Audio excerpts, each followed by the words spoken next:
Thoughts on bowl prep so far? Yeah, this is we just finished up our fifth practice of bowl prep. We got two weekend practices 2 weekends ago, two this past weekend, and then today, tomorrow, travel day Wednesday, and then Thursday and Friday, and then we're playing. It's a unique experience playing in these really early bowl games. It's a really neat experience. You don't feel like you probably have that month-long rust, and I felt like today we were able to implement a good chunk of what we want to do from a game plan standpoint. But the biggest thing is just it's always great to be playing this time of year, to still practice and still be able to get that development up for your football team. And today was a good day today, and I look forward to getting after it tomorrow. And I think the biggest objective is that we're going down there with one thing in mind, and that's to play great football and find a way to beat Georgia State. And that's what our focus is on right now. I guess recruiting's going pretty well, is it? Yeah, we had a very, very large recruiting weekend. The December 20th signing period has completely changed the dynamics of recruiting.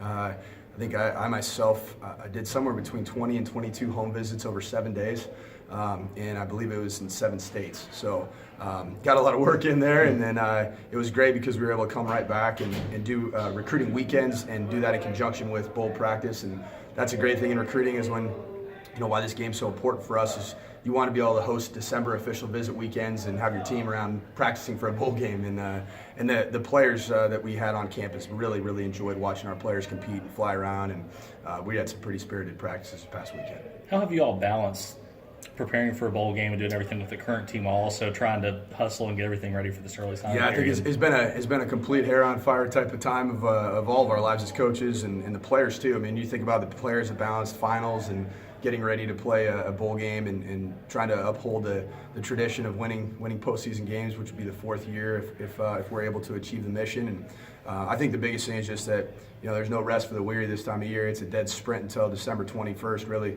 after we get those last couple national letters of intent. And we're hoping to have a really good day on December 20th. But in all honesty, we don't know exactly how this thing's going to work. It's new for everybody, and I think the majority of Division I football programs have the intent of signing, a very, very good percentage of their signing class in December on the 20th. But it won't be the worst thing if you have some extra slots and you can go and do what we did last year in the month of January and go hustle to find some players and evaluate some senior film. Now that you're in the midst of it, do you like it? Do you like this early period? I do. I like it. You're kind of in the mode right now, the season mode, the grind. You're accustomed to 4 or 5 hours of sleep, and I think I was on 6 a.m. departures, so I was up in the 4:05 a.m. range. So you're just kind of in the mode right now already as a season. I think my wife and my kids are probably excited for December 21st to come, but until that time, it's full tilt boogie for all of us to get to a bowl victory first and foremost, and then to have a really a rewarding December 20th as well.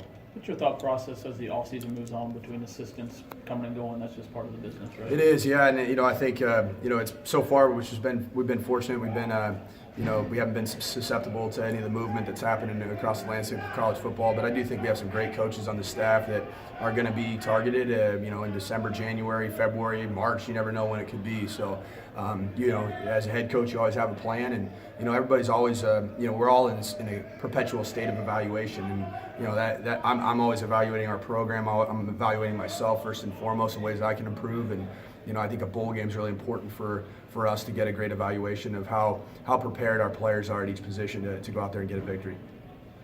Looking at roster stuff, I saw Cam Eccles-Looper not going to be playing. How do you kind of replace his production in the game?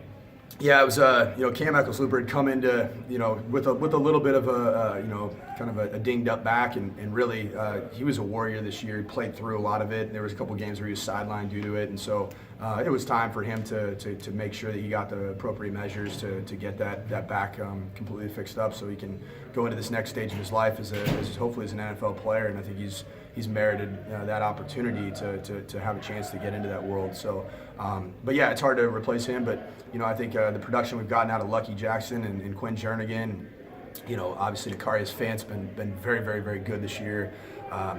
Jaquez Sloan's as a true freshman has really shown to make some plays for us, and then I think Ja'Cour Pearson's a guy that's going to get some run because of that as well. So we got guys that are capable of doing it, that have made plays for us, and then we just got to go from here.